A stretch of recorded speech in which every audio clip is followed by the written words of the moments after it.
Hello friends, ഇന്നലെ ഞാൻ hair ഓയിലിന്റെ video upload ചെയ്ത് കഴിഞ്ഞപ്പോൾ കുറേ പേര് റെസ്പോണ്ട് ചെയ്തിട്ടുണ്ട്. അതിന് ഒരുപാട് താങ്ക് യു. പിന്നെ ഇന്നലത്തെ വീഡിയോ കണ്ടിട്ട് എനിക്ക് 2 ഓർഡർ കിട്ടിയിട്ടുണ്ട്. അപ്പൊ ഞാൻ അവർക്ക് വേണ്ടിയിട്ടുള്ള ഹെയർ ഓയിൽ കൊറിയർ ചെയ്യാൻ വേണ്ടിയിട്ട് പോവുകയാണേ. അപ്പൊ കുറേ പേര് എന്നോട് ചോദിച്ചു, ജിജി റേറ്റ് എത്ര, എങ്ങനെയാ കാര്യങ്ങൾ, എങ്ങനെ യൂസ് ചെയ്യണം, അങ്ങനെയുള്ള കാര്യങ്ങളൊക്കെ ചോദിച്ചു. ഈ ഒരു ബോട്ടിൽ 200 മില്ലി ആണ്. അപ്പൊ ഇതിന്റെ റേറ്റ് വന്നിട്ട് 225 ആണ്.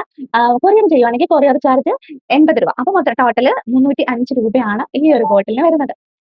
പിന്നെ ഇതെങ്ങനെയാ യൂസ് ചെയ്യേണ്ടതെന്ന് ചോദിച്ചു. ആഴ്ചയിൽ ഒരു 3ഓ 4ഓ തവണ യൂസ് ചെയ്താൽ മതി. യൂസ് ചെയ്യുന്ന ടൈമിൽ നല്ല രീതിയിൽ സ്കാൽപ്പിൽ ഒന്ന് ജസ്റ്റ് ഒന്ന് മസാജ് ചെയ്യുക. പിന്നെ സ്ത്രീകളാണെങ്കിൽ മുടിക്ക് എത്രത്തോളം നീളമുണ്ടോ അത്രയും നീളത്തിന് ആ ഒരു സ്കാൽപ്പിൽ നിന്ന് അറ്റം വരെ എന്താ ഓയിൽ തേച്ച് പിടിപ്പിക്കുക. എന്നിട്ട് ഒരു 5-10 മിനിറ്റ് കഴിഞ്ഞിട്ട് നമുക്ക് മൈൽഡ് ആയിട്ടുള്ള ഷാമ്പു ഉപയോഗിച്ച് കഴുകിക്കളയാം. മൈൽഡ് ഷാമ്പു ആണ് എപ്പോഴും നല്ലത്. പിന്നെ സ്ഥിരം ഷാമ്പു ഉപയോഗിക്കുന്നത് നല്ലതല്ല. പിന്നെ ട്രീറ്റ്മെന്റ് ഒക്കെ ചെയ്യുന്നവർക്ക് എനിക്ക് ഒരുപാട് ഇത് പറഞ്ഞു തരാൻ പറ്റും. കാരണം ട്രീറ്റ്മെന്റ് ചെയ്യുമ്പോൾ എന്തായാലും കെമിക്കൽസ് ആണ് മുടി കൊഴിഞ്ഞു പോയിരിക്കും. അത് ഉറപ്പുള്ള കാര്യമാണ്. പിന്നെ പറയാനായിട്ടുള്ളത്, നമ്മുടെ ഹെയർ വളരണമെന്നുണ്ടെങ്കിൽ നമ്മൾ നമ്മുടെ മുടീനെ ഇഷ്ടപ്പെടണം. അതങ്ങനാണ്.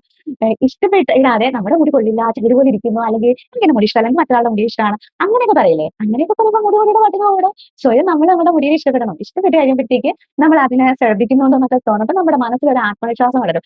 എന്റെ മുടി ഇപ്പൊ വളരുന്നുണ്ട്. അപ്പോഴാണ് നമ്മൾ എന്ത് യൂസ് ചെയ്താലും അതിന് റിസൾട്ട് കിട്ടുക. അതല്ലാണ്ട് നമ്മൾ എന്ത് സാധനം, അതിപ്പോ മെഡിസിൻ ആണെങ്കിൽ പോലും അങ്ങനെയാണ്. നമ്മൾ അതിനെ ട്രസ്റ്റ് ചെയ്താൽ മാത്രമേ നമുക്ക് അതിന് റിസൾട്ട് കിട്ടുള്ളൂ. അപ്പൊ നമുക്കിത് പാക്ക് ചെയ്യാം. ഞാൻ അഡ്രസ് എഴുതാൻ വേണ്ടി പോവുകയാണെ. നമ്മൾ ഏത് ബിസിനസ് തുടങ്ങിയാലും നമ്മൾ ചെറിയ ചെറിയ കാര്യങ്ങൾ വെച്ചിട്ട് വേണം ആദ്യം തുടങ്ങാനായിട്ട്. വലിയ ഇൻവെസ്റ്റ്മെന്റ് എടുത്തൊന്നും ഒരു കാര്യം ചെയ്യാൻ പോകരുത്. അപ്പൊ ഞാനിത് തുടക്കമായതുകൊണ്ട് തന്നെ ഞാൻ ഈ നോട്ട്ബുക്കിലെ പേപ്പർ കീറി പേന വെച്ചിട്ട് എഴുതുകയാണ് ചെയ്യുന്നത്. പ്രിന്റ് എടുക്കാനൊന്നും നടക്കില്ല. കാരണം അതെന്നെ സംബന്ധിച്ച് അതെനിക്ക് ഇപ്പോഴത്തെ ഒരു രീതി വെച്ചിട്ട് നഷ്ടമാണ്. അപ്പൊ ഞാൻ പിന്നെ പാക്ക് ചെയ്യാൻ ഉപയോഗിക്കുന്ന പാക്കിംഗ് ഈ കവറൊക്കെ ഉണ്ടല്ലോ, ഇത് എനിക്ക് കൊറിയർ ഒക്കെ വരുന്ന കവറുകളാണ്. അപ്പൊ അത് ഞാൻ സൂക്ഷിച്ച് വെച്ചിട്ട് അതാണ് യൂസ് ചെയ്യുന്നത്. കാരണം അത്രയ്ക്ക് ഇങ്ങോട്ട് വിപുലീകരിക്കാൻ വേണ്ടിയിട്ടൊന്നും ആയിട്ടില്ല. അപ്പം ഇരിക്കും മുമ്പേ കാലം കിട്ടരുതെന്ന് പറയില്ലേ, അതാണ് സത്യം. അപ്പൊ നമുക്ക് എഴുതാം.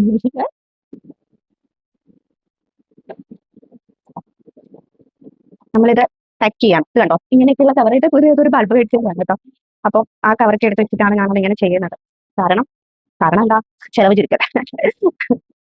ആകെ കിട്ടുന്നത് വളരെ വളരെ കാരണം കുറച്ച് ഓർഡർ ആണല്ലോ. അപ്പൊ കാരണം ഞാൻ സ്റ്റാർട്ടിംഗ് ആണ്, കാരണം പലരും അറിഞ്ഞു വരുന്നതേ ഉള്ളൂ.